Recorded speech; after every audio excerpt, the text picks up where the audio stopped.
Good evening. Drivers travelling between London and Kent will need to start coughing up toll fees earlier than expected. That's after TfL confirmed the new Silvertown tunnel will open this spring. The controversial project aims to reduce congestion around the Blackwall Tunnel, but will see motorists paying around £8 for a return journey on both routes from early April. Our political correspondent Simon Harris has more. Even lashed by wind and rain, the cable car offers a bird's-eye view of London's newest river crossing. The £2 billion Silvertown tunnel is almost finished. Today, Transport for London announced it would open on April the 7th, but the tunnel won't be free for two reasons, according to TfL. One is to manage the traffic levels, because often when you increase traffic capacity, you get more people driving there. And the tolls are really important to kind of make sure there isn't an adverse impact on congestion, attracting more cars, particularly lorries, into London. The second point is to pay for the tunnel. The Silvertown tunnel will act as an overflow for the often gridlocked Blackwall tunnel, and the charges will apply to both. Prices will vary depending on the time of day and direction of travel. During the rush hour, so-called peak charges will be £4 for cars and small vans, £2.50 for motorbikes and mopeds.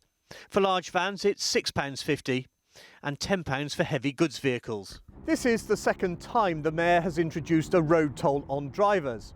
The first, the ULEZ charge, was designed to improve air quality. But according to critics, the Silvertown tunnel will do the opposite.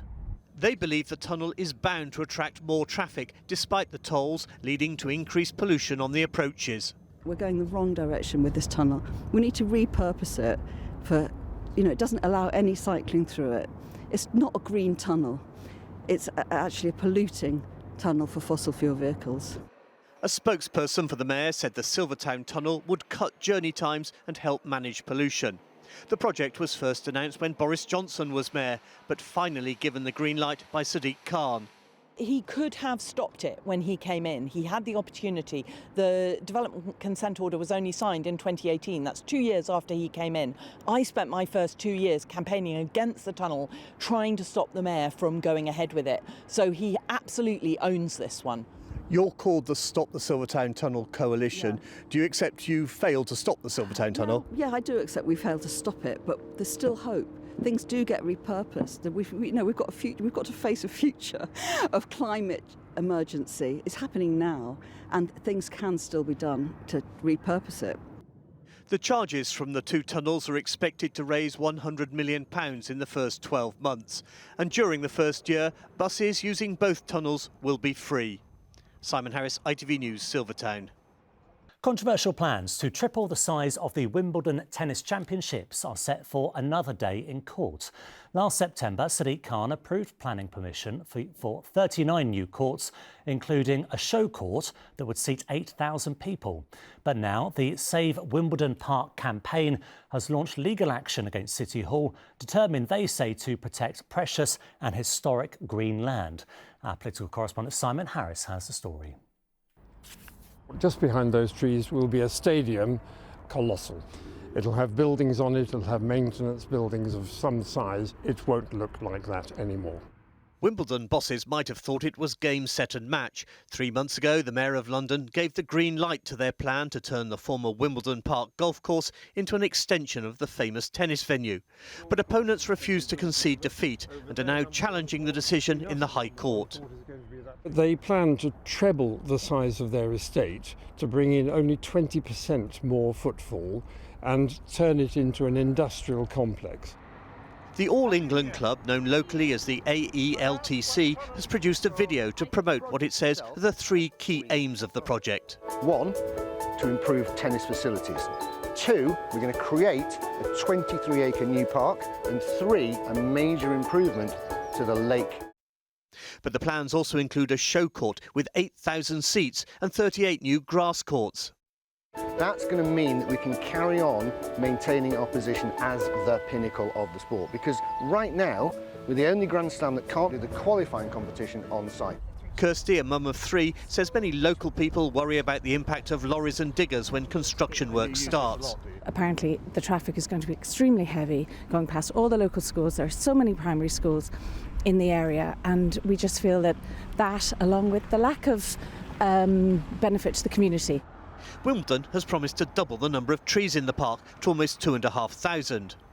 No one from the All England Club was available to talk to us today, but a spokesperson offered an upbeat assessment of the legal challenge, saying the development plans had been extensively discussed over the past 3 years, adding, "We are confident in the process undertaken during this time, including the GLA's decision to grant planning permission at a public hearing in September." But Simon, another of the campaigners, claims the project will open the floodgates for development on other open spaces in London. This case has great significance beyond just this area, because there are over 50 metropolitan open land sites in London which are threatened by development. And if Altec get their way here, it's open season on those other sites.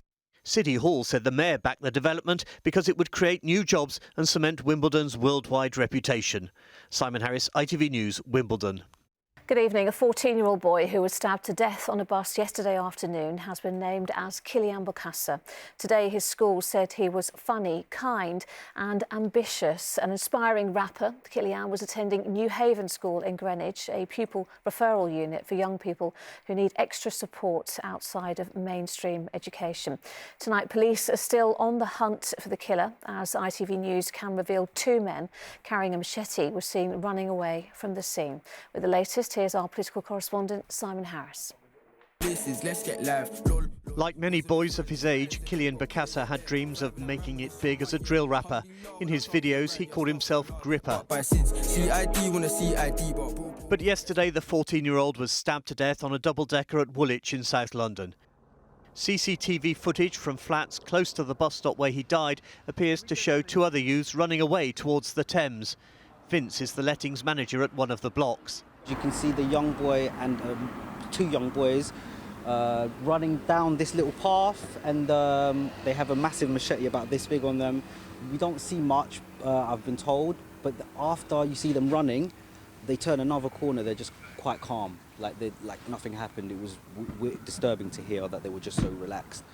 Today, the main road next to the bus stop was reopened, but the car park around the flats was still inside a police cordon, awaiting forensic science experts. This is the first murder of a teenager in London since the start of 2025, but it's a familiar story. A young person with their whole life ahead of them, the victim of the capital's knife crime epidemic. An epidemic which parents here are all too aware of. I was panicking, thinking, oh my God, what's going on? Is the children okay? Are they okay? Are they going to get home okay? It's just terrifying, especially when you've got kids around that age as well. My daughter's 13 this week and he's 14. It's like, oh my gosh. It's shocking for a kid that young. It becomes some of the things that we hear often among youngsters, and as a parent myself, I found it really very appalling. It's a measure of the scale of the problem in Greenwich that the dangers of knife crime are on the curriculum in local secondary schools. We know the concern and the impact that it has on families, on communities and friends, and even schools. You know, seeing a school community have to mourn the loss of a friend is very, very difficult. That's why we're working with our schools. Tonight, Kylian Bokassa's all-too-short life will be remembered at a vigil organised by a local church. It's something that we all want to stop, and I think that's why we all feel it's important that young people know that they are cared for and that they do have a future. And, you know, we are trying to do our best for them in the community.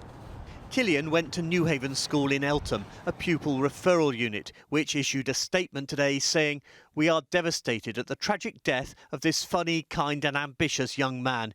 It comes at a time when he was working incredibly hard at school to build on the successes he had already achieved since joining us."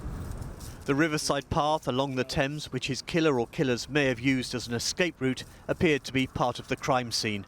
Simon Harris, ITV News, Woolwich. Now, the Foreign Secretary has been forced to defend the UK's decision not to allow Shamima Begum back into the country after calls from one of Donald Trump's allies to repatriate British members of the so-called Islamic State. Well, Begum was a schoolgirl in Bethnal Green when she travelled to Syria to join the Islamic State group 10 years ago.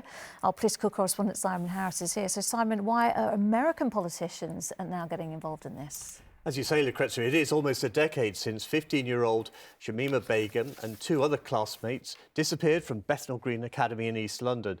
The 3 friends travelled to Syria to join Islamic State. state. 4 years later, Begum turned up at a refugee camp asking to be allowed home, but the government made it clear it regards her as a threat to national security and stripped her of British citizenship.